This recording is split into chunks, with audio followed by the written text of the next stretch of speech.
Dear God, we thank you for this wonderful evening that we literally can smile, but most importantly, become spiritually more connected to you. Lord God, the spiritual dimensions of our life really speak about the way we direct our life, the way we feel, the way we understand, the way we have our emotions, and the way we even have our existence and very being. Lead us, Lord, and thank you for bringing Pastor Dale with us tonight. May this be a night that we learn and live the faith and learn how to apply this even to our own mission development at St. Jesus' name we pray. Amen. Amen. Okay, yeah, I have a feeling we'll probably have a couple more people joining us, but if not to take away, if we like to get these things started on time, so go ahead, sir. I think it's almost 11:35, so 7:35, fine. Well, what you see in front of you is the second book. The first book is How to Take Your Spiritual Temperature. And after I wrote that in 2019, then I saw a need to create a workbook, a companion workbook. That's what you see in front of you. And that is really more of a process book. And I'm going to explain why. Because the first book talks about 10 dimensions of spirituality. Okay.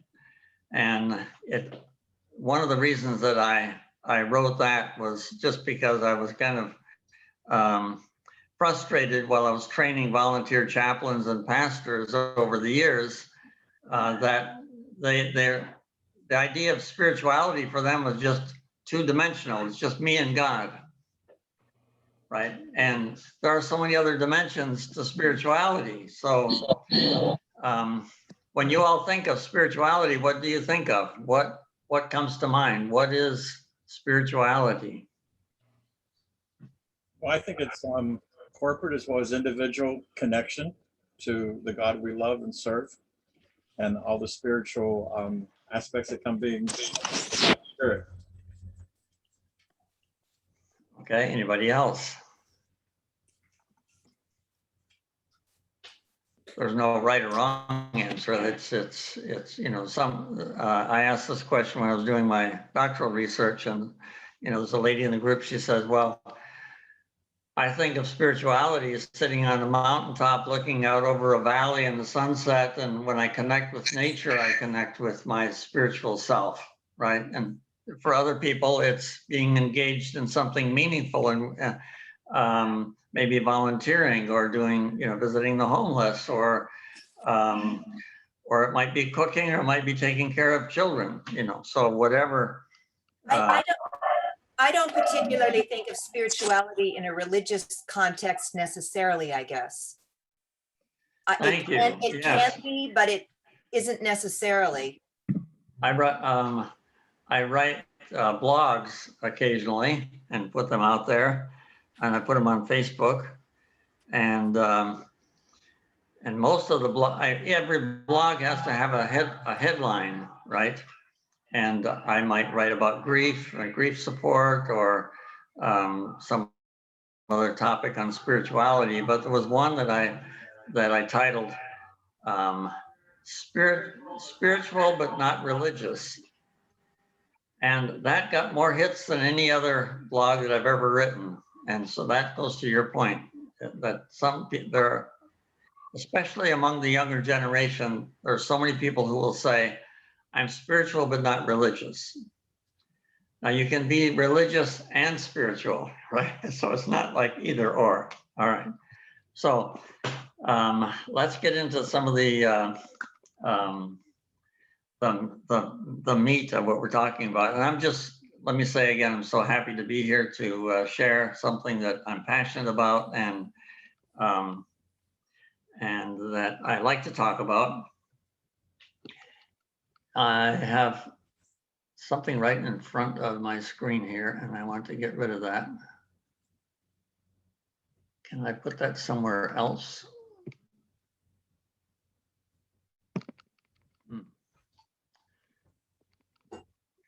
Can you see, are you seeing what I see? I see the black bar from Zoom in the top of mine. What do you see on the screen? Bridge words from the emotional to the spiritual. Okay, so you do see bridge words. Okay. I don't know how I can get that off of there. Okay. So let me just say that I grew up in a Norwegian, I mean, my mother is Norwegian, my father is German. And I noticed that the Norwegians have a very limited vocabulary when it comes to emotions. You ask a Norwegian, how are you doing? And they'll say, good. And if they're having a bad day, they'll say, not so good. That's about the range, okay?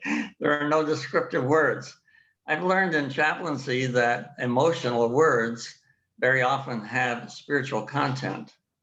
So we're going to take a look, and this is a key idea to the work in the two books that I wrote, is connecting with the emotion sometimes leads us into the spiritual territory. So let's look at some examples. Guilt, anger. Are those words emotional words or are they spiritual words? Kind So of you both. can, Emotional. you can feel guilty emotional, and you can also feel guilty spiritually. You can feel angry at yourself or at somebody else, but you also can be angry at God, and that's spiritual, right? Joy, it can be an emotion, and also can be a spiritual, the joy to the world, right? So let's look at some of these words: despair, hopeless, anxious, peaceful. If you look at the word and say, there's emotional content and spiritual content in these same words: vulnerable, weak, strong, righteous, powerless, helpless, empowered, beauty. You see, these words are emotional words that bridge us into spiritual territory. Why is this important? Because when we're listening to people tell their story, they will use words which may be emotional, and we may want to explore the spiritual, or we may want to look at how is the word stress, or in chaos, or in despair, how are those words going to lead us into spiritual territory? So there are what we might call spiritual keywords. Forgive, meaning, loved, not loved, injustice, values, dignity, faith, ritual, and so forth. So if we look at these, we see that they have an inherent spiritual content, right? So we may not be able to tell what is our spiritual story in the 10 different dimensions of spirituality. We may not be able to describe what we feel spiritually, but if we see some words and some words are presented to us and we say, that's what I'm feeling, this speaks to me, then we can identify with that, and a few of these words will help us to articulate our story. Okay, so that's sort of inherent in the process. Now, a lot of these words are opposites. So in the field of justice, so when we talk about spirituality and the 10 dimensions, the 10 dimensions are our current life challenges, the relationship with family, intimacy and community, life and justice, sexual identity, social situations, relationship with God, life meaning and purpose, life story, beliefs and values. So those are all the different, and I'm just going to focus on this one right now, justice. So you can think of a story like Trayvon Martin, who was a young teenage kid that was being followed by a neighborhood guard, and they ended up in a fight, and Trayvon got killed. So think of the mother of Trayvon, or you could think of the mother of George Floyd. Okay, right. But I'm thinking in terms of Trayvon Martin as an example. Is it fair or is it not fair? You see, they're opposites. Okay. And is somebody wronged, or can we make it right? Oppressed or free? Powerless or powerful? In bondage or liberated? In feeling guilty or feeling righteous? Feeling weak or impotent or feeling strong? Desire vengeance or be merciful? And feeling victimized or reconciled? So we could look at the story of Exodus and the people of Israel who were in slavery and bondage, captivity to the Pharaoh. And where would you say the weight of the scale is, right? On the left side or on the right side?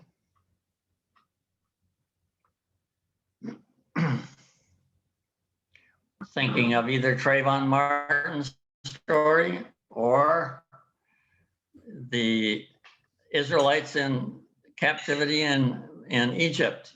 Where's the weight on that scale? On the left side or the right side? The left side, it's not fair. Yeah, exactly. It's not fair, oppressed, bondage, and so forth. So you can see that there are opposites in these words, and by looking at the opposites, you can sort of clarify the story and clarify the spiritual dynamics within the story. And that's where we're going on this, to think about what are the spiritual dynamics in a story. So if somebody were to ask you, what is your story, right? You think, well, what do you mean by that? I don't have a story, right? What is my story? Or what is my spiritual story? Many people are not able to even describe that. And so we offer these different dimensions, like life story, justice, meaning, purpose, intimacy, family, friendships. I don't have the sexuality or beliefs in there, but because it's an old slide. But you can see that there's multiple dimensions to what we would call spirituality. It's not just me and God. So we're going to take the story of Jacob and Esau, the two brothers in Genesis. I think it's chapter 27 of Genesis, because we all know the story. Jacob and Esau were brothers. Their father was about to die. He was blind. He said, before I die, I have to give the blessing to my oldest son. So he told Esau, go out and kill some animals, bring it in, prepare them, let's have a feast, and I will give you the blessing.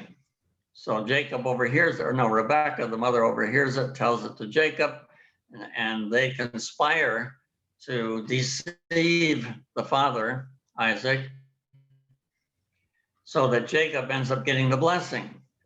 So you know that whole story. So Jacob goes in, he gets the blessing, and then when Esau comes and finds out that Jacob stole the blessing from him, which was his birthright because he was the oldest son, then he was so angry at Jacob that he wanted to kill him, right?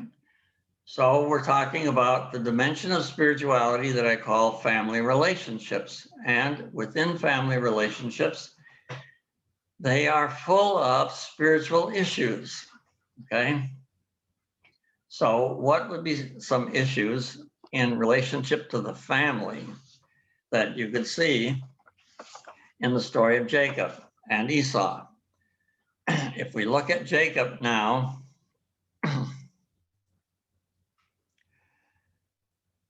he has, because his brother is so angry at him, and he tells his sister that he's planning on killing Jacob soon after the days of mourning of his father are away. So Rebekah hears about this, and so they conspire again, and they plan an escape. And Jacob then has to escape into exile and lives in a foreign country. So even though he got the blessing, now his life is in danger and he's not so blessed. So let's take a look at here. We see instead of being blessed, now he's not so blessed, right? In the terms of the family, he's rejected. He has to live in a foreign country. What was his identity? Before, there was a pretty clear identity. He was second in the family. Esau, his brother, was first. It was pretty clear, but now, who is he? Now he's separated from his family and is living in a foreign country. Now his identity is doubtful. On the next line of these polarities, these are words that have polarities, like completely trusted or betrayed.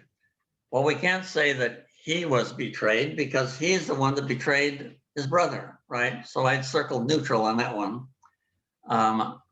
Between highly respected and humiliated, I circled neutral because it didn't seem to fit anything in the story.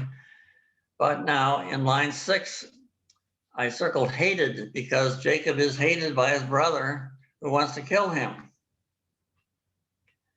And in 7, we've got a divided family. I circled that one. Okay. And number 8, an unsafe place to stick around, where Esau, who was so angry at his brother that he was going to kill him, the family then became an unsafe place. Okay. So there's broken relationships. He feels alienated. He no longer belongs. He's unforgiven. And he has no role or a lost role in the family. And so the way this is set up in the book, you have these words and they each have numerical values to them.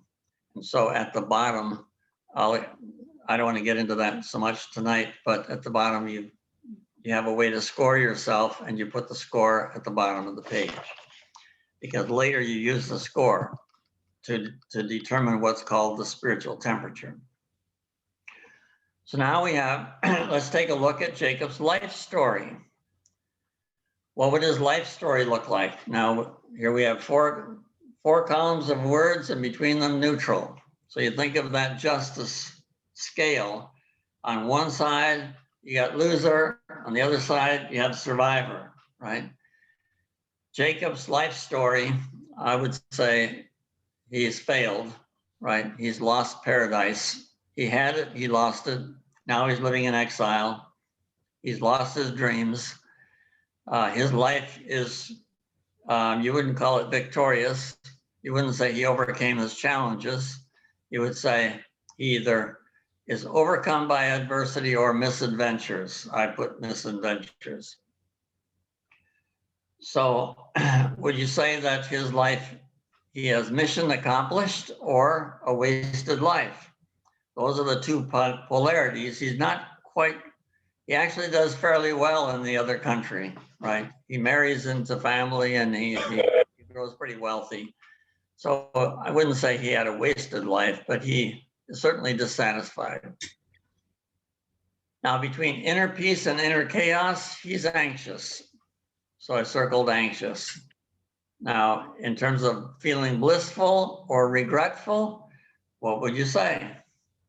Does he have regrets about stealing the blessing from Esau? You better believe it, right? It feels regretful.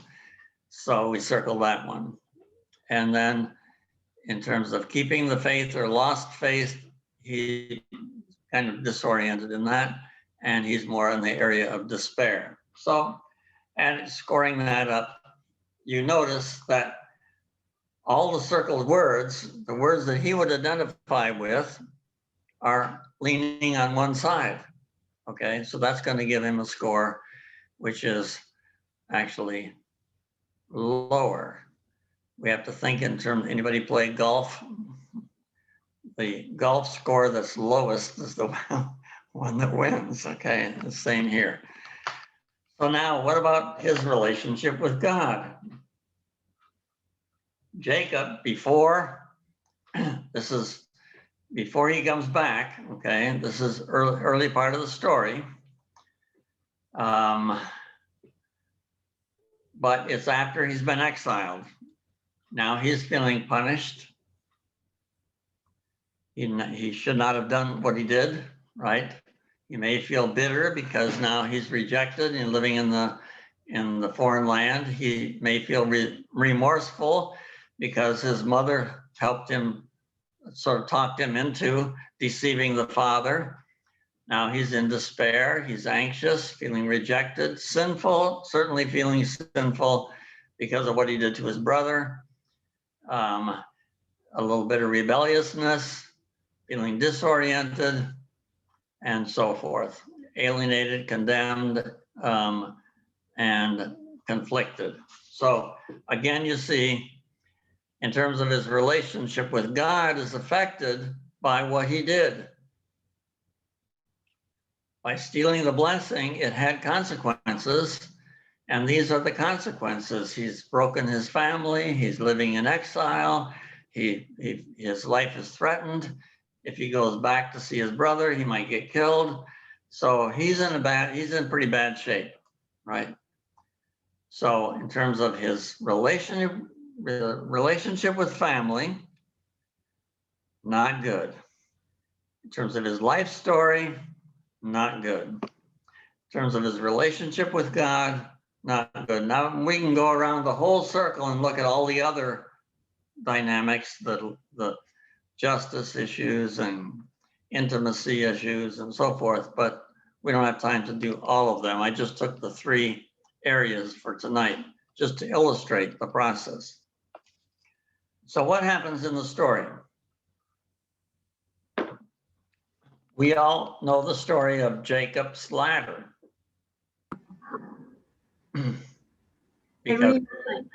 because we sing it in Sunday school, right? We are climbing Jacob's ladder.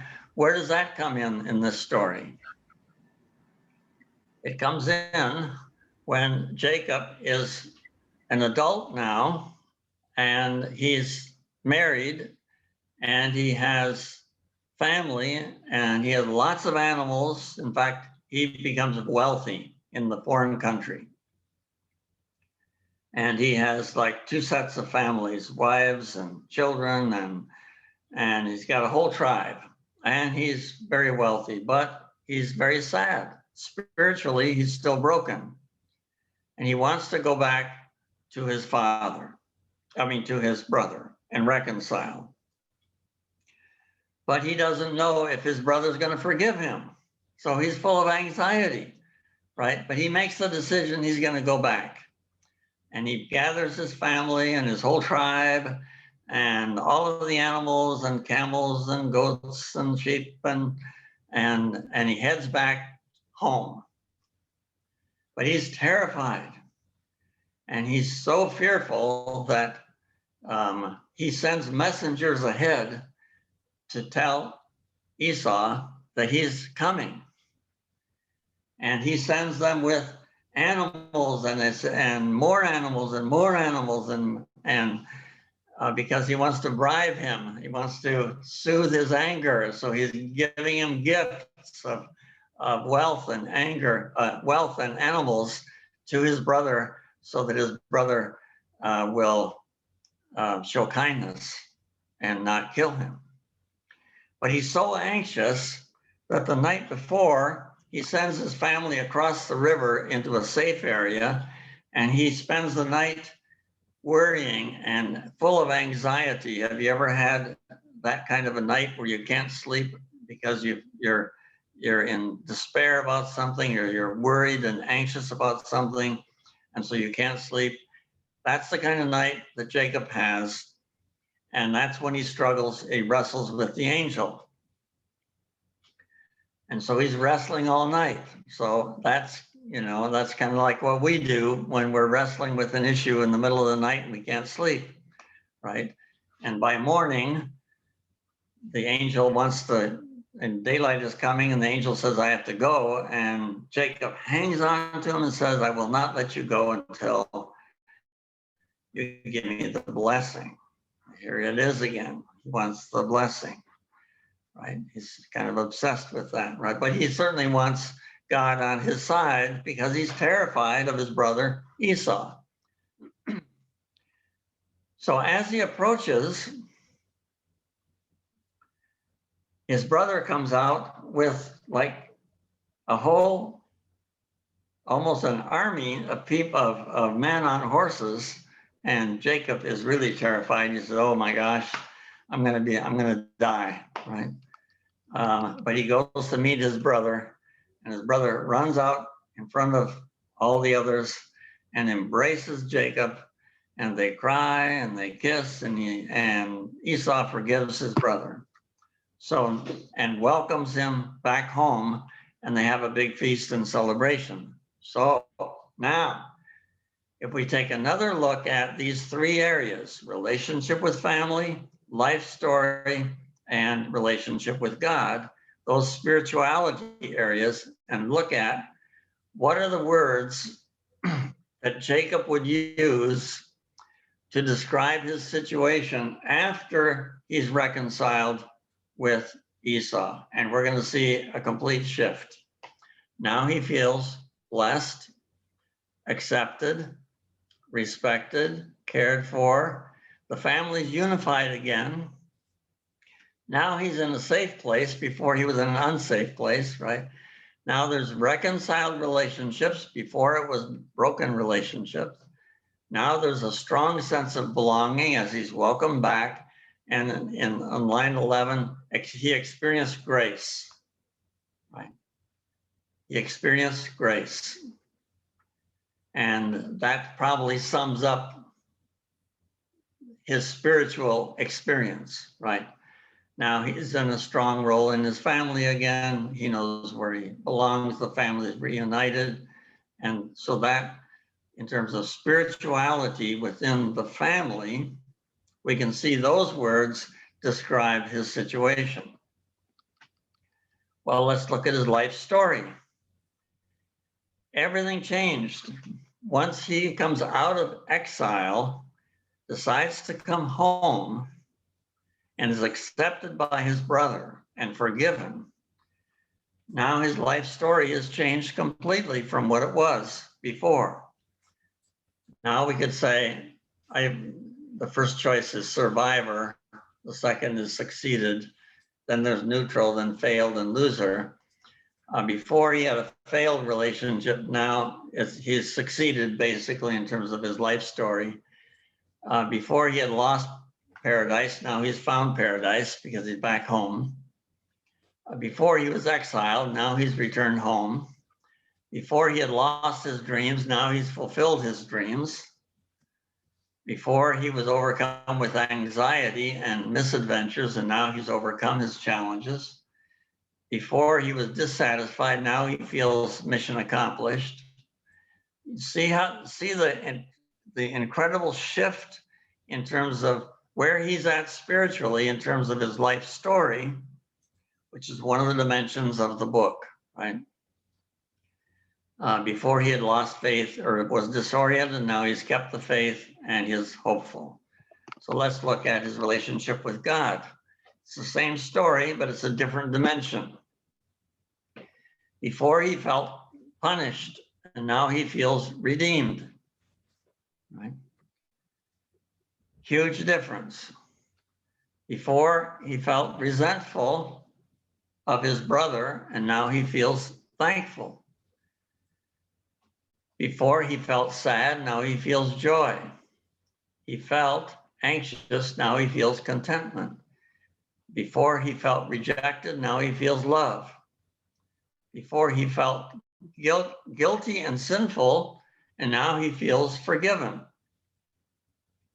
So you can see in all of these spiritual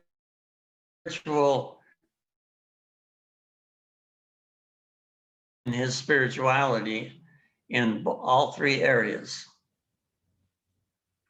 In his family, in his life story, and in his relationship with God. And if we were to take the time to look at all the other areas, we would see similar dynamics. So when we, you notice that there's a little bit of math at the bottom of each of these. So let me explain that.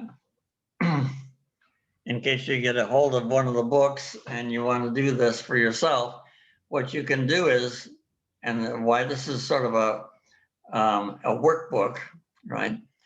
You can look at your particular story right now in terms of, say, your relationship with God, and you can circle the words anywhere on the chart that you identify with.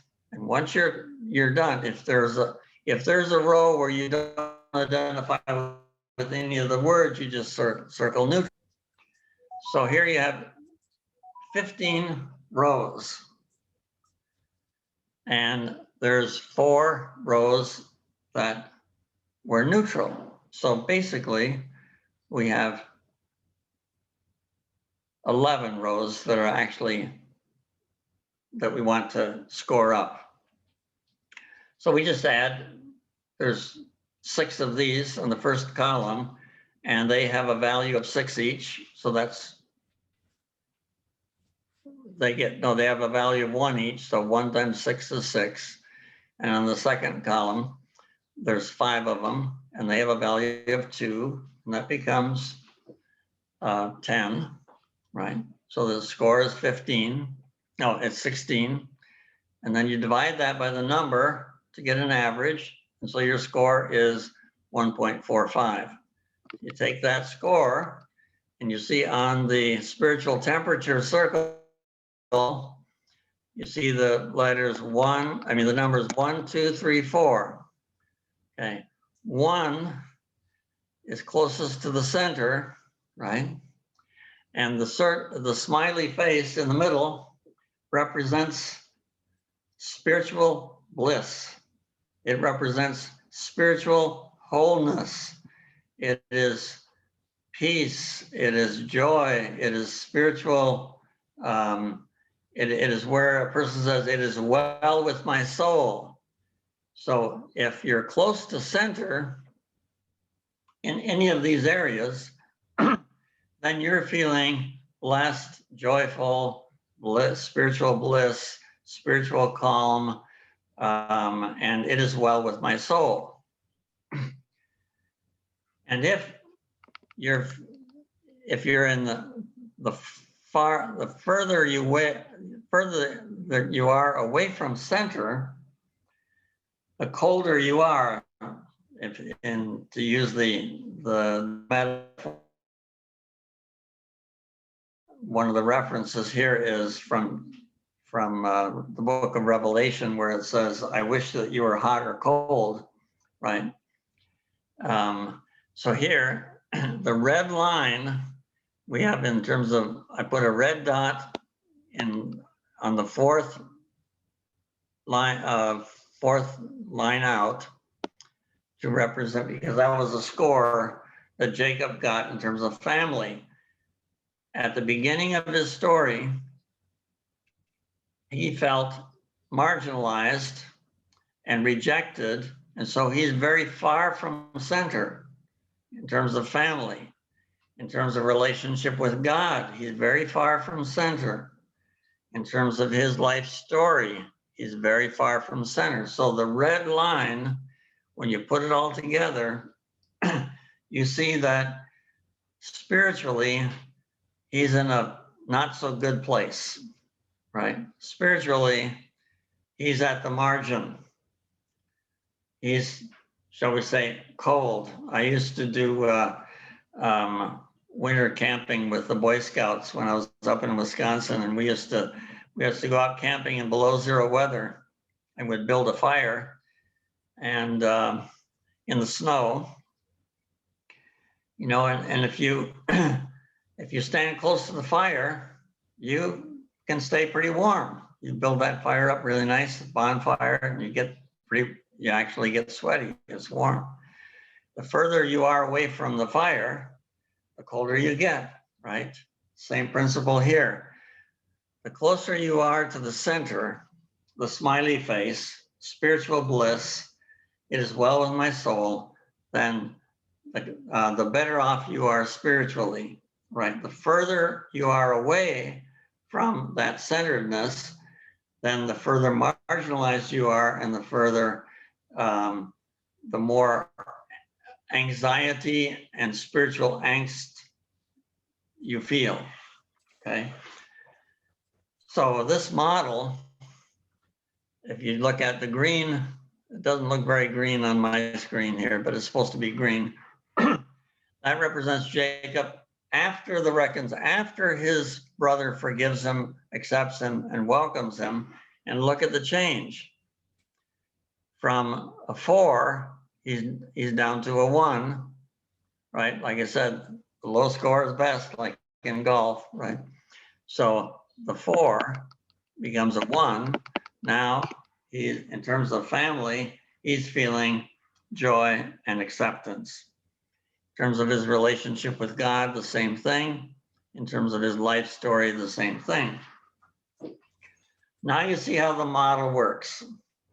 So now the job of each person who reads the books, right, is to explore each of these areas, your social condition, your justice issues, life meaning and purpose, sexual identity, beliefs and values, and so forth. And you may have a picture that looks something like this. Now, this is the story, this story here that's described on the spiritual temperature map, you might call it, is the story of Edna and Joseph. And they are elderly and retired, and Joseph is becoming forgetful, and he's not making some good decisions. And one day he got a phone call from a stranger who started asking questions, who claimed to be somebody who he was not, and got information about Joseph's bank account and his social security number. And the end of story, they lost all their retirement savings because the crooks got into the bank account and stole all his money. Now, they had been very religious all their life. They participated in church. They were very involved in church activities. They believed in giving and sharing. They were very involved in mission type activities. But this hurt. This was a huge loss. And so Joseph and Edna started questioning, where was God? Where was God in this? Why didn't God stop these crooks from, robbing him? And where was God in this story? Because they had been faithful to God all their life and been doing the right thing. Their beliefs and values were in the right place. They were socially connected with their community, and they were very involved. And where was God? It feels like God abandoned them. And that this situation, they never found out who robbed them, and that's a situation of injustice. And so you see on the diagram, you see in the area of justice, they are very far from center. They are at the very margin, right? So they're feeling this is unjust, this is wrong, we've been victimized, we've been taken advantage of, this is wrong. But on the other end of this is the relationship with God. Before, they were closer to center, and now they feel that God had not been there for them. at that moment.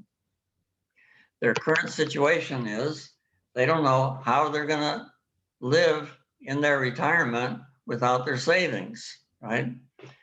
In terms of their beliefs and values, they still are holding on to their beliefs and values. They still are connected to community. They still have lots of friends in their social network, right? And they still have strong beliefs in terms of their life meaning and purpose. So now, how does this all work, and how is this helpful to somebody to do their spiritual temperature? Or shall we say, what is the value of taking your spiritual temperature? To know that now you have, by doing all these exercises, you've come to this kind of conclusion that in some areas of the spiritual dimensions, you are very far from center. You're in a very marginalized, distant from it as well with my soul. So these are areas that you might want to work on. These are the areas that you might want to talk to your pastor about.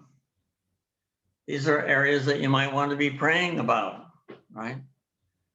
But while you're doing that, you might feel such anxiety and chaos because of the current situation you're in, that you don't feel like working on anything, right? You feel very much in despair. So how does this work? You look at your overall map here, and you look at the areas where you're closest to center, and you say, because I'm in such turmoil right now, because I'm in such despair right now, I need to hang on to those things that are holding me close to center, holding me close to my spiritual strengths and my spiritual assets, right? And that, in this case, would be beliefs and values, meaning and purpose, social connection, and intimacy and community. So they could talk to their pastor, and the pastor would suggest,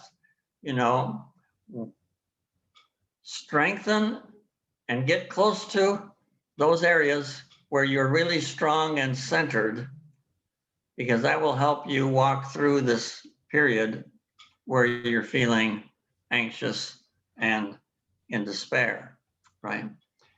And while you're hanging on to these pieces here in the center, these dimensions in the center, hold on to them, because they are giving you a grounding.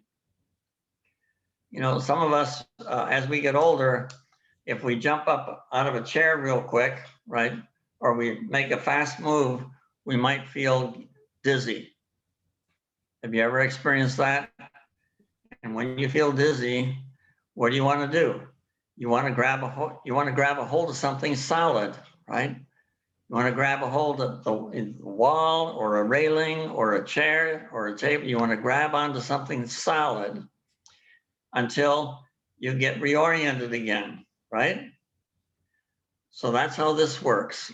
So when you're feeling despair and disoriented and angry because of an injustice and you don't know what to do with your life seems to be falling apart, go hang on to something that's solid. And what are the things that are solid? In the case of Edna and Joseph, it's their social connections, intimacy and community, their beliefs and values, their life meaning and purpose. Those are the areas where they're the strongest. So that's like hanging onto the table or hanging onto a chair, hanging onto something that is solid. And while you're hanging onto that, stay grounded, stay close to the center, stay close to the wellness of your soul, and then choose one area that you want to work on for the next period. You may want to work on justice, right? You may want to work on your family. You may want to work on your relationship with God.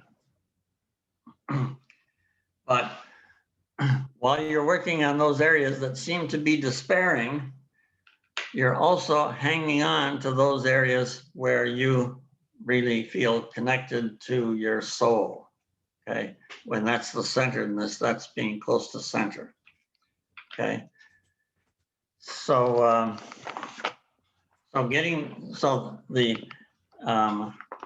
how to take your spiritual temperature. This book here gives lots of stories about people and illustrations and how the different characters. These are all true stories, by the way.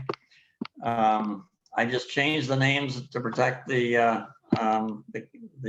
identity of the people. But these stories will illustrate how do you take your spiritual temperature. And then the workbook actually gives you a process. It asks you questions like, how do you feel about your social situation or being rejected and so forth. And it gives you an opportunity to write in the journal, to do some spiritual journaling, some life story journaling, to comment and react to a lot of the questions. And then in each of the 10 dimensions, you will actually do the exercises and get a score. And by the end of the book, then you will map out your current spiritual temperature. Now, 6 months later, you may want to take it again. If you have, for example, high blood pressure, you don't just take it one time, right? You have to take it, occasionally to find out how you're at and how you're doing compared to the last time you took it. Same with the spiritual temperature, right? You may want to do this, and then 6 months later, after you've had some life changes or some things that happened in your life, you may want to take it again and see how you've changed, right? Or if you're working on a particular area of your spiritual story or your spiritual life, and you, with intention, you decide to spend some time working on that area, then do the whole exercise again and see how your map changes, right? And see if you're making some progress. So that's kind of what the two books are all about. It's one concept. It's just the spiritual temperature, the one on the left, gives you lots of stories, lots of illustrations. They're all from true life stories. And the one on the right, it's actually a bigger book. I don't know where the picture makes it look stronger, but that's the one where you actually fill it in. It's a workbook, so you can do the exercises, write in it. It's yours to work through. So I would like to entertain observations, or your comments, anything about what you're feeling after this little description of spiritual temperature. Anybody? Well, one thing that strikes me, especially in the example of Jacob, the shift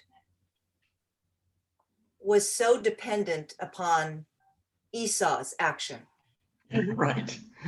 Jacob had the courage to return. Yeah. But what was going to happen was really in the hands of Esau. And Esau's forgiveness, ability to forgive, caused such a shift in the life of his brother in different dimensions. And it strikes me that we all have a lot of power isn't quite the right word, neither is responsibility, but in interacting with other people, to recognize that how we behave can so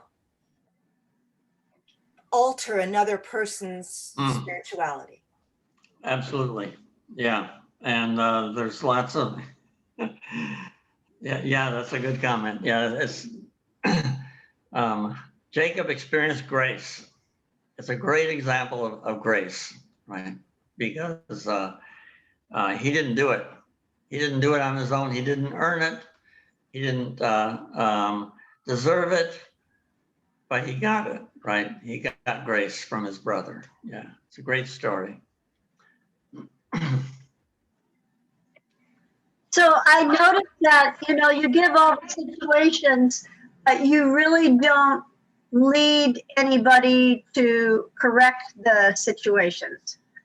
Do you, Yeah, what I'm doing, yeah, what the intention is, is this is not about giving advice, right? This is not about, I'm gonna fix your problem. No, what it is it's like a blossoming of a flower. It's like opening up our concept of spirituality and into 10 dimensions where we may have thought it was just one dimensional.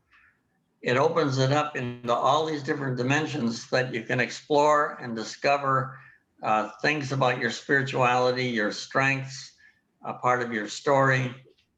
And there's a lot of spiritual growth that occurs by opening it up, looking at all these dimensions, and identifying with, where am I at with this one? Where am I in this one? What are the key words that I identify with? How does that help me describe my story or even tell my story? I visited a elderly gentleman in Homestead Hospital, and he was telling me about how he had met his wife in Las Vegas at a casino. And at that time, he had a drug addiction and alcohol addiction. But he was working there as some kind of a security person.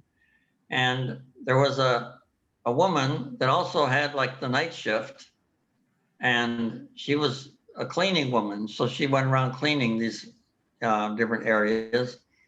And there was a cafeteria for employees, and they met there and they started talking, and they fell in love, and they decided, he decided he was going to give up his addiction, right? So that he could be with her because he wanted to have a good relationship.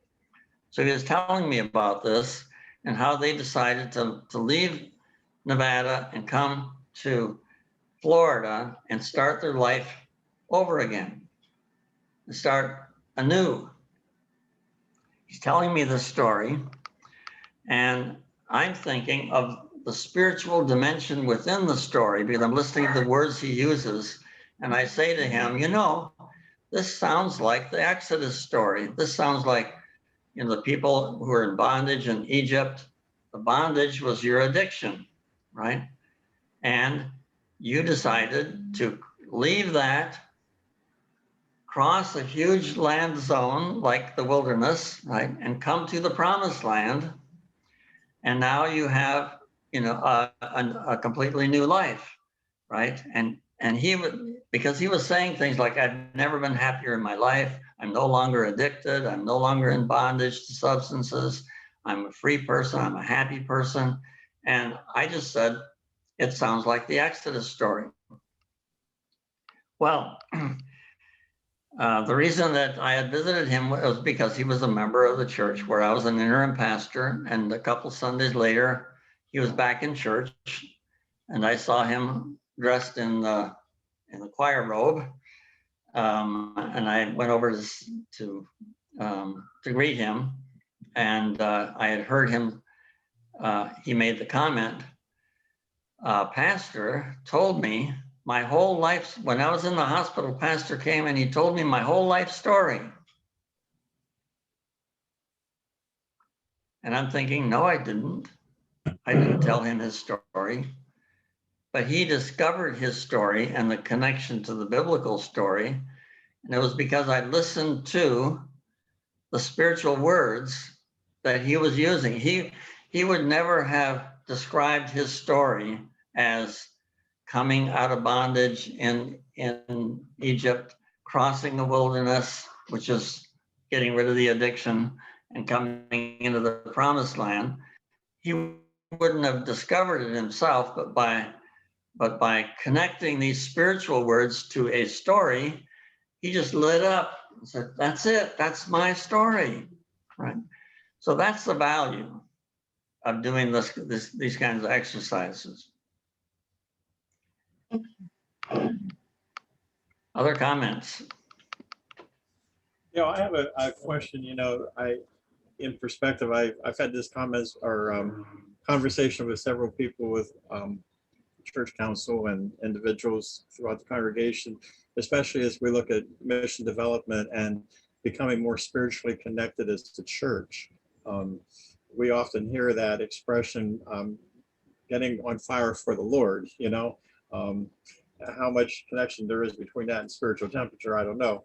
But I like the symmetry and the, from a research perspective, I'll say from a psychological perspective, kind of reminds me of a combination between Maslow's hierarchy of needs and Myers-Briggs, but applied to the spiritual aspects and components.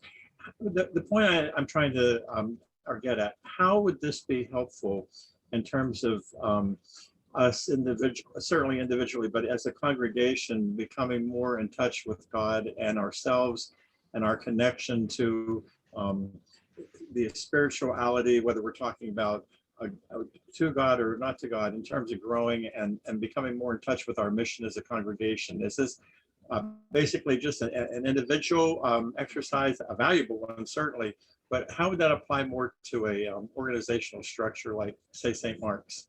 You have any thoughts on that? Right, yeah, thank you for the question, because actually I designed the book to be used in groups for spiritual growth groups.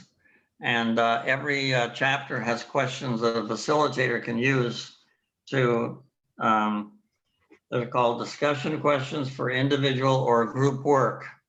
And the idea is that, say you take the chapter on family and you read it, you do the exercise, you respond to the questions, you write your journal entry, and then you meet again and then you share. And in the sharing of your story, it strengthens your sense of who you are spiritually in that particular dimension of the spiritual temperature. So it's an opportunity for people to deepen their spiritual journey, to go deeper, to know themselves, and by knowing themselves, they're able to tell their spiritual story, right? They're able to be closer grounded in terms of their spiritual faith, right? And in the process of doing it as a group, they would strengthen their spiritual community. So I would use this. In fact, one of the designs of it was to use it to train volunteer chaplains in disaster, because the reason that I'm passionate about that is because if you're going to go and help somebody after a disaster, you have to have some spiritual grounding so that you don't get what's called compassion fatigue, or you don't get secondary trauma, right? So you have to be grounded in yourself, right? In knowing yourself, grounded in your spirituality. And in that sense, it's probably closer to Myers-Briggs that you mentioned, right? But yeah, it's designed to be used as a guide for a facilitator of a group. That's the companion workbook. And a facilitator would be guided in terms of questions to ask in each of the 10 areas. Thank you. That's helpful. Just one last comment, and I'd like to hear from other people, but I see the relationship this is even to online education, because A lot of our students, I identify them in the school as having online fatigue. They're just seeing the content being presented to them by a teacher as opposed to experiencing the spirituality of the connection of the teacher with them in presence. And that brings me to finally say this. I think it's so easy for us to get on the numbers game and deal with tangible things. Even in church council, we'll talk about numbers, we'll talk about facts, we'll talk about projects, but so many times we ignore the spiritual. I'm not saying we ignore the spiritual at St. Mark's, but I'm just saying individually we do that. We put the spirituality aspects on hold, but yet it's probably the most important thing that we should not, because it's a glue that holds us together. Does that make sense?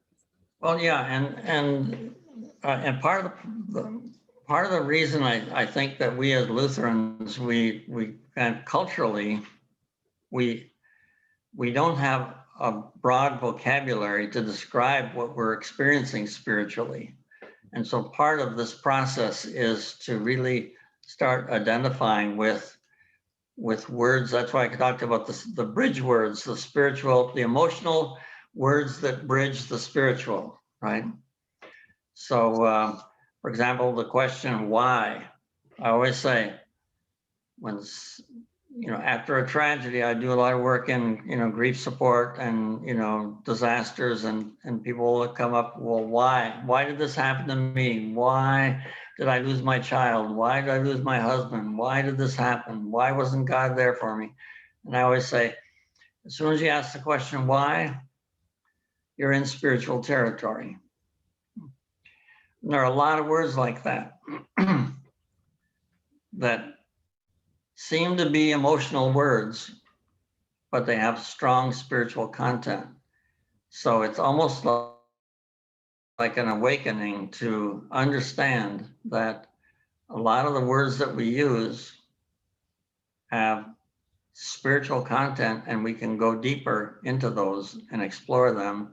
And that strengthens our awareness of our spiritual self. So it has this process has value on different levels. Yeah.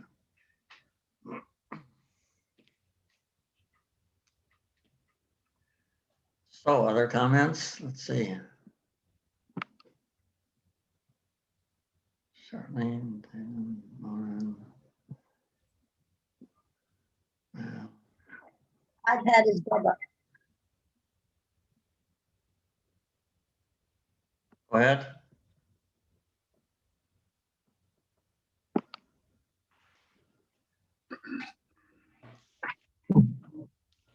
Anybody?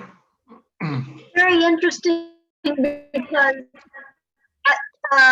some people may feel that they're not very spiritual, but if you look at that graph and answer those questions, I think some people would be surprised at themselves.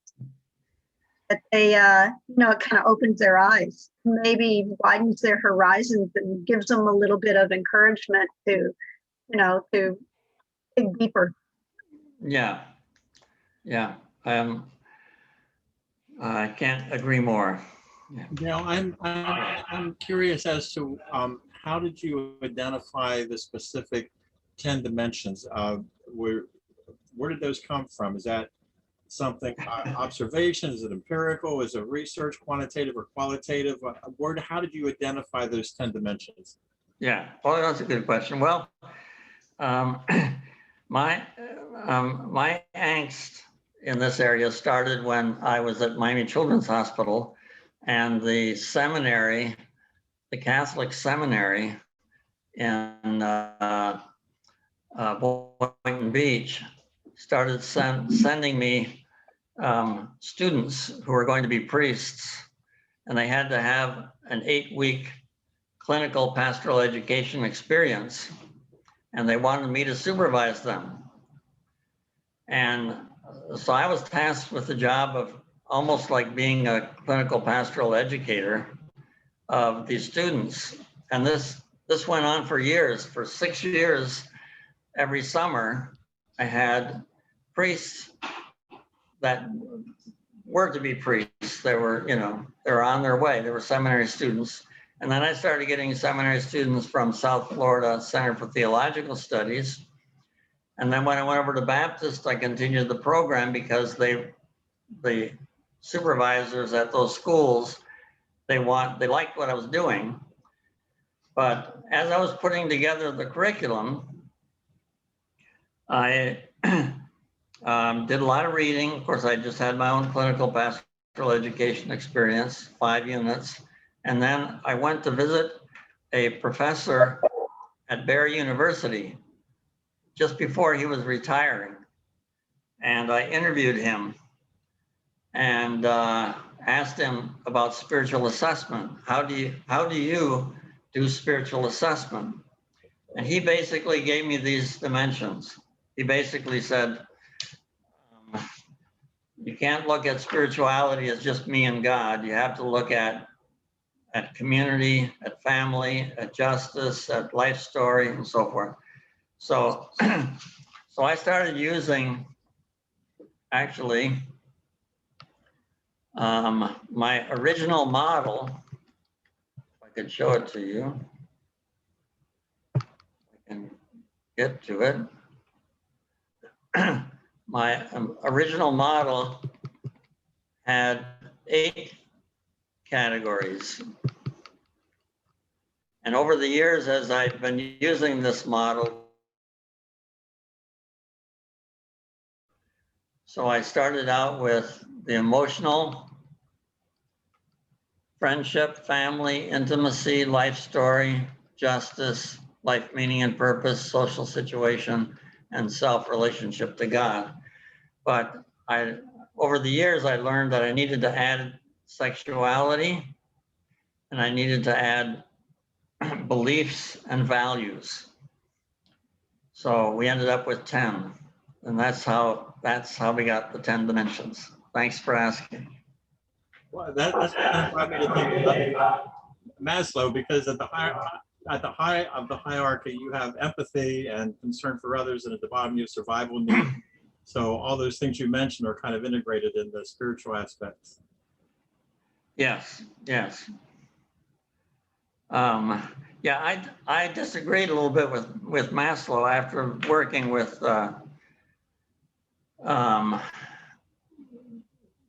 disaster situations in foreign countries, because people who have lost everything and they're in a survival basis. I mean, they've lost shelter, they've lost family, they've lost food, they've lost clothing, they still have altruistic emotions and feelings that Maslow would put way at the top. There's a lot of empathy, there's a lot of compassion, there's a lot of brotherly love, you might say, right? In situations like that Maslow can't explain, right? That transcends the suffering, right? But that's a theme for a different day.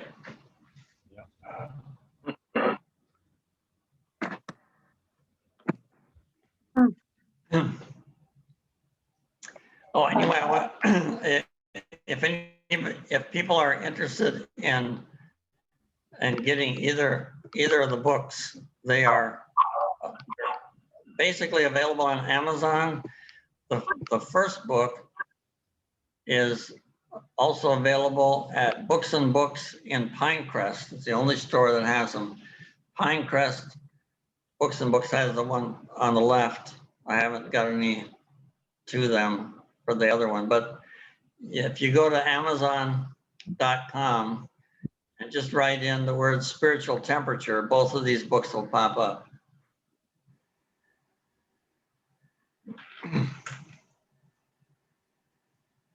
Well, what a tremendous presentation, Dale. Really. Let's give Dale a big round of applause. Did I go too long? No, all this stuff is music to my ears. This is what I do. So I really enjoy it. There's a lot of stuff, even with Daniel Goleman's understanding of emotional intellectual, personal, interpersonal.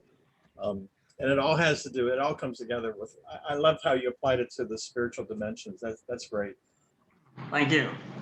It's my pleasure. Okay, well, just thank you everybody for tuning in. Next month, Smile, I don't have the exact date. It's the last Tuesday of the month, but we'll be talking about mission development. I hope I see each and every one of you and more people. And Dale, thank you again. Our heartfelt gratitude to you. Let's give one more round of applause. And thank you everybody for tuning in tonight. We had great attendance, and Dale, Doris, God bless you, and we'll talk to you again soon. And Sure, I just wanted to say thank you also, and to show him a picture of his kids at St. Mark's years ago when they were members of my Sunday school class. Oh my God. There are Carlos and Daniela. I found a picture rummaging through some old stuff. So your roots at St. Mark go back a long way, and we're grateful to your presentation and for helping us reflect tonight and discern and think about our spirituality. And hopefully we'll be able to keep it as we go forward and do the work that we have to do both as a congregation and as a council, to always remember to carve out time, right, Pastor, for spirituality, and to think of where we are on our journey. They're all married now, right? Thank you. Hi, Penny. Okay. Sonny's here. Woohoo! I said Sonny. And Vanessa, we'll make this recording available to the rest of the congregation so they can tune in, and I guess on Facebook too. Okay, God bless everybody. Likewise. See you Thank Sunday. you. Thank you so much. All Really. right. Thank you, Dale, again. God bless everyone. Bye-bye. Good night. Bye. Good night.